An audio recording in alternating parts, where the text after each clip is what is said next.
So ever since I started using this type of Joy-Cons, I really cannot go back to the classic one. The grip on these are so much better, and even though the Nintendo Switch is 7 years old, I can still recommend getting something like this instead of the classic Joy-Cons. So yeah, it's October 2024 and I am doing a Nintendo Switch video because I got these great QRD Joy-Cons which are amazing, and to be honest, in this moment this has got to be the most ergonomic handheld that I ever own. Well, not quite, because this is still the king, but you get my grip. So here's the thing, even though the Nintendo Switch is 7 years old, if you have looked for the rumors that have been going on in the past couple of days, you may have noticed that more or less the design it's almost the same and the Joy-Cons will still be there, even though I don't really think that the old models, so even the classic ones or the more ergonomic ones, the third-party ones, I'm almost certain that they will not be compatible, because apparently Nintendo is working on a new railway system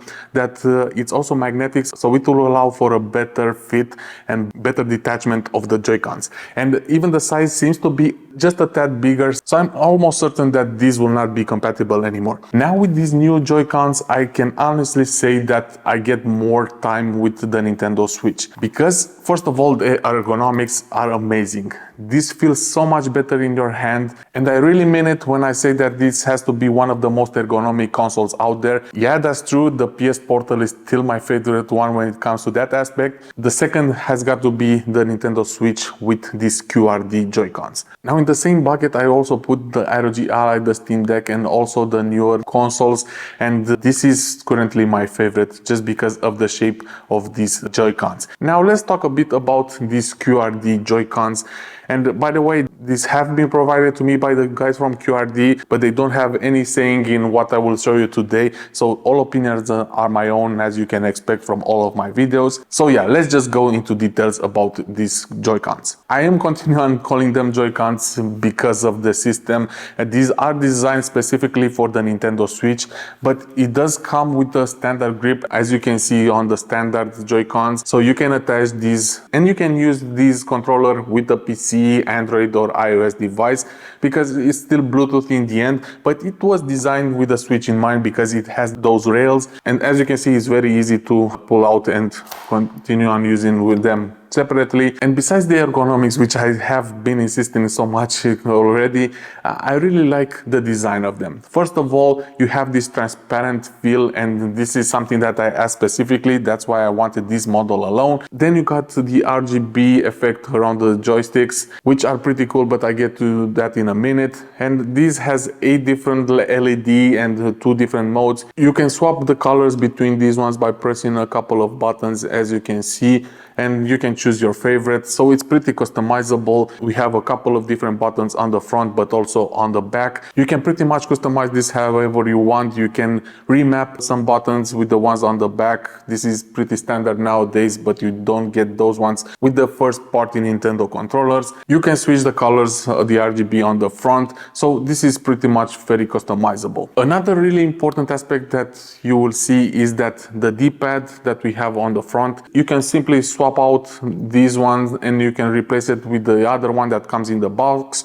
This is a more rounded one, so if you're playing those games that require you using the D-pad more often, then you'll definitely want to switch to this one, and you can easily swap it on the go. It's pretty easy to do that. And talk about the D-pad inside the box, I do want to mention that you get the standard controller with the grip attachment inside already, and you also have an USB-A to USB-C cable, which can be used to charge the controllers individually. And that's the first aspect that I don't really like, because I would have preferred to have one USB-C on the grip and you can simply charge both of them in the same time. But then again, you can also charge them individually, so if you're out of battery for one of them, then you can do that. But to be honest, I don't really see myself using these Joy-Cons individually. Even though it has rumble and all that, and you can still use this separately as you would normally do with a regular Joy-Con, I'm not so sure if most of you will actually do that, because playing a game like this, I don't think it's the best experience, especially since you'll most likely press the triggers by mistake. So I'll definitely not do that. So I would prefer to have one USB charge for both of them. Then again, if you are using this with the Nintendo Switch, then you don't really have to charge them in this way.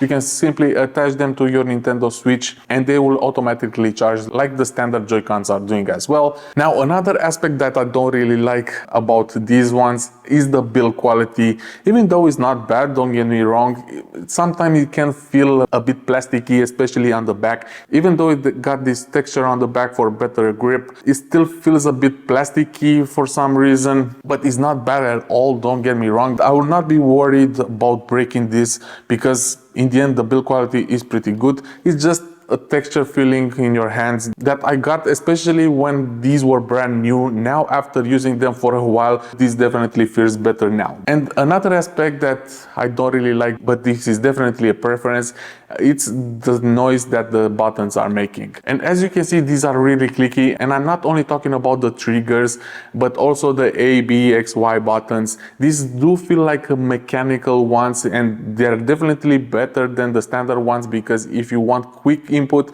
then these are for you. But the noise, even for the mechanical keyboard, is not for me, because I do think that the noise is too much. But if you like that aspect, then again, this is something that you will enjoy. The buttons are definitely better. It's just a noise that is not really for me, but again, that's just a personal preference. This is not a disadvantage at all, just something to have in mind. If you are looking for some quieter buttons, these are not for you. And just to give you a quick demo,